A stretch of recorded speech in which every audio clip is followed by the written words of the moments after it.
But that last statement, it takes 10,000 hours to learn something, it's not true. It's not true. Every night in my dreams, I see you, I feel you. That is how I know we'll go on. I won't hesitate. And what I found, here's the wrinkle. The 10,000-hour rule came out of studies of expert-level performance. There was a professor at Florida State University. His name is K. Anders Ericsson. He's the originator of the 10,000-hour rule. And where that came from is he studied professional athletes, world-class musicians, chess grandmasters, all of these ultra-competitive folks in ultra-high-performing fields, and he tried to figure out how long does it take to get to the top of those kinds of fields. And what he found is the more deliberate practice, the more time that those individuals spent practicing the elements of whatever it is that they do, the more time you spend, the better you get. And the folks at the tippy top of their fields put in around 10,000 hours of practice. So this message, it takes 10,000 hours to reach the top of an ultra-competitive field, became, it takes 10,000 hours to become an expert at something, which became, it takes 10,000 hours to become good at something, which became, it takes 10,000 hours to learn something. But that last statement, it takes 10,000 hours to learn something, it's not true. It's not true. This is the learning curve. And the story of the learning curve is when you start, you're grossly incompetent and you know it, right? With a little bit of practice, you get really good really quick. So that early level of improvement is really fast. And then at a certain point, you reach a plateau, and the subsequent gains become much harder to get. They take more time to get. Now, my question is, I want that, right? How long does it take from starting something and being grossly incompetent and knowing it to being reasonably good in, hopefully, as short a period of time as possible? So, how long does that take? Here's what my research says. 20 hours. That's it.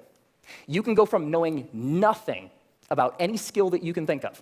Want to learn a language? Want to learn how to draw? Want to learn how to juggle flaming chainsaws?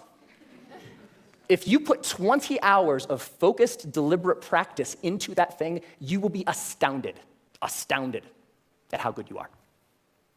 20 hours is doable. That's about 45 minutes a day for about a month, even skipping a couple days here and there. Now, there's a method to doing this, because it's not like you can just start fiddling around for about 20 hours and expect these massive improvements. There's a way to practice intelligently. There's a way to practice efficiently that will make sure that you invest those 20 hours in the most effective way that you possibly can. And here's the method. It applies to anything. The first is to deconstruct the skill. Decide exactly what you want to be able to do when you're done, and then look into the skill and break it down into smaller and smaller pieces. Most of the things that we think of as skills are actually big bundles of skills that require all sorts of different things. The more you can break apart the skill, the more you're able to decide what are the parts of the skill that will actually help me get to what I want, and then you can practice those first. The second is learn enough to self-correct. So get 3 to 5 resources about what it is you're trying to learn. Could be books, could be DVDs, could be courses, could be anything. But don't use those as a way to procrastinate on practice. I know I do this, right? Get like 20 books about a topic. It's like, I'm going to start learning how to program a computer when I complete these 20 books. No, that's procrastination.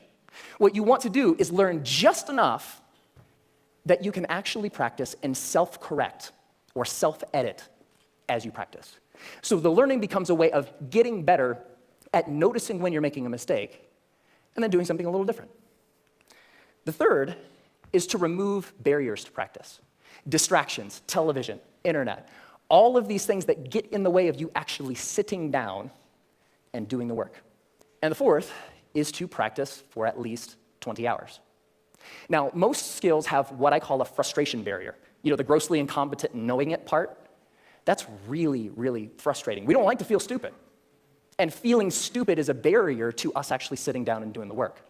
So by pre-committing to practicing whatever it is that you want to do for at least 20 hours, you will be able to overcome that initial frustration barrier and stick with the practice long enough to actually reap the rewards. All right? That's it. It's not rocket science. 4 very simple steps that you can use to learn anything. That was the first song I decided to learn, and I would like to actually share it with you. Ready? All right.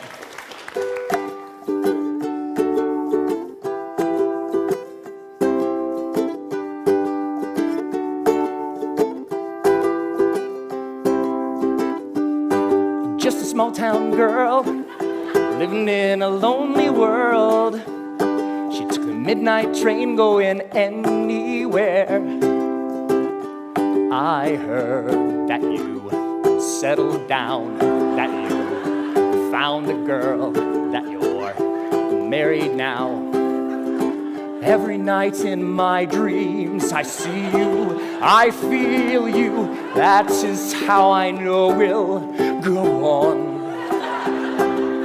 I won't hesitate no more, no more. It cannot wait, I'm yours. 'Cause you are amazing.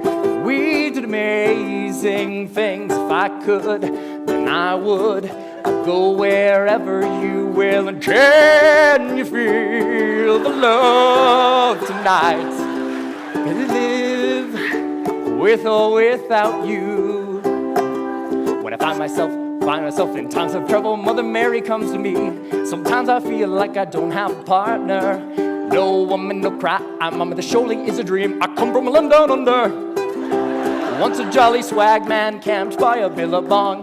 Hey, I just met you, and this is crazy, but here's my number, so call me. Hey, sexy lady, whoop, whoop, whoop, whoop, whoop 'em Gangnam Style. Time to say goodbye. Closing time. Every new beginning comes from some other beginning's end.